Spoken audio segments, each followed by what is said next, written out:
তো বন্ধুরা দেখতেই পারতেছো দিন দুপুরে রাত দুপুর 3টার সময় চলে আসলাম আমরা হাঁটতে হাঁটতে এক জঙ্গলের দিকে। গাছপালাগুলো দেখে মনে হচ্ছে না একটা জঙ্গলের মধ্যে চলে আসছে, কিন্তু তা নয়, এটা জঙ্গল না, এটা হচ্ছে গ্রামের প্রথম। এই সামনে একটা স্কুলও আছে, মানে আমার এই রাজকন্যা এ না ঘুমাচ্ছে না ঘুমাইতে দিচ্ছে, খালি ছাতি দেখাচ্ছে আর রাস্তা দেখাচ্ছে, চলো আর চলো, মানে ওটা ঘুরাও। একবার দোকানে, দোকান দিয়ে বাড়ি, দোকান দিয়ে বাড়ি, তো দোকানে একবার দাদুর ধারে। তো চলে আসলাম হাঁটতে হাঁটতে, দেখি এই জায়গার হাল হাওয়া। এই দেখতেছে না বন্ধু, এই সব ওইগুলো জমি, সব জমি চাষ করা রয়েছে। এই যে রাস্তাঘাট, ওই হচ্ছে আমাদের স্কুল, এই গ্রামের প্রাথমিক বিদ্যালয়।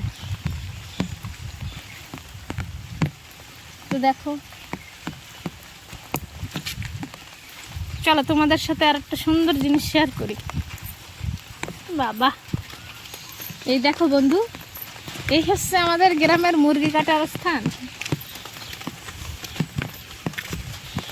বাবা, আগে যাইতে তো ভয়ই লাগতেছে, শুনশান, রাস্তাঘাটে কেউ নাই, খালি বর্ষা হচ্ছে আর বর্ষা হচ্ছে। স্কুলে তো মানে ছুটি হয়ে গেছে 3টার সময়, কে জানে। তাহলে আমি বাড়ির দিকে এবার যাই। এই যে আমার গিন্নি ঘুমায় নাই, সেই 1 ঘন্টা ধরে আমার শুইতেই দিল না আর। তো দেখা যাক বাড়ির দিকে কি করতেছে সবাই। আমি তো অনেক সময় সে বাড়ির দিয়ে বেরোইছি হাঁটতে হাঁটতে এই অবধি। ওই যে দাদা করছে, এই এখানে ওর দাদার দোকানে আমার নিয়ে যাওয়া লাগবে। আর কি বলবো বন্ধু। তো দেখো বন্ধু, যাওয়ার সময় সে যাইতে যেতে এত সুন্দর একটা উস্তে গাছ, কি কব, পাতাগুলো দেখে তো আমার কাছে চাপে ফেলার ইচ্ছা করতেছে। এখন আমি যাই, বাড়ি গিয়ে আমার শাশুড়ি মার ইনফরমেশনটা দিয়ে সারি, যদি রাত্রিরের প্রোগ্রাম কিছু হয়, আর না হলে কালকে দুপুরের প্রোগ্রাম হবে না।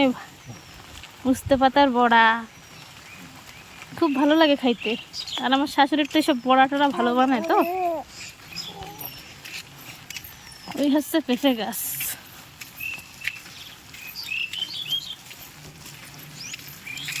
এই দেখো একজন জল আনছে, কিন্তু চিনু সরাইলিস।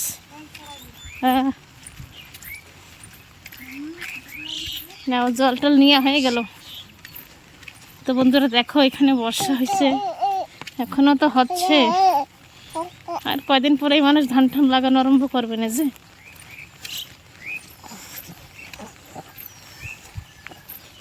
তো বন্ধুরা বাড়ি যায় দেখলাম আমার শাশুড়ি মা শুয়ে রয়েছে, তাই ওনার আর ডাকি নাই, না ডাকেই চলে আসলাম দোকানের দিকে হাঁটতে হাঁটতে।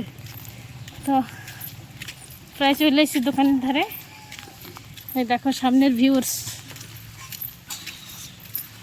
সুন্দর ভিউস, গাছপালা।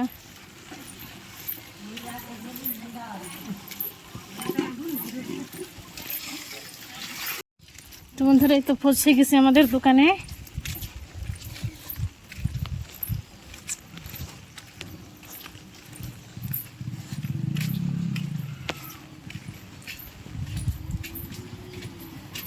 দাদা কই রে, দাদা কই রে, দাদা। তো বন্ধুরা পৌঁছে গেছি দোকানে। নাও বাবা, আসার জন্য ভাত তুলো। আসো খেলা দেখে কিনা দাদা আইছে, দাদা আইছে, কি কালবা দাদা, কি কালবা, কি কালবা তলে ইনকে বড় দাঁড়িয়ে কালবা দিছি। নেও নেও নেও নেও নেও নেও নেও নেও দুলো নেও নেও নেও যাবি দেখো সে দাদা কইলে পাপা, কইলে দাদা খেল, আমি ভিডিও করতেছি, খেল। দাদা রে সব খাবার গেল উল্টে গেল, দেখছো।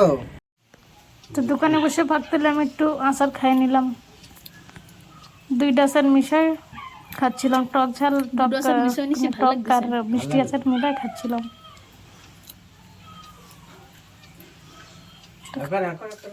তো গাইস দেখো, আমার অবস্থাই খারাপ হয়ে গেছে, চুল একদিকে, মাথা একদিকে, আমি একদিকে। আর বাড়ি চলে এসেছি দোকান দিয়ে, আর যাওয়ার আগে কটা চিড়ে ভেজে থুইছিলাম, সেই চিড়ে দিয়ে এখন চা বানাই খাবো। আজকের ব্লগটা এখানে রাখছি, কেমন লাগছে কমেন্ট করে জানাবে।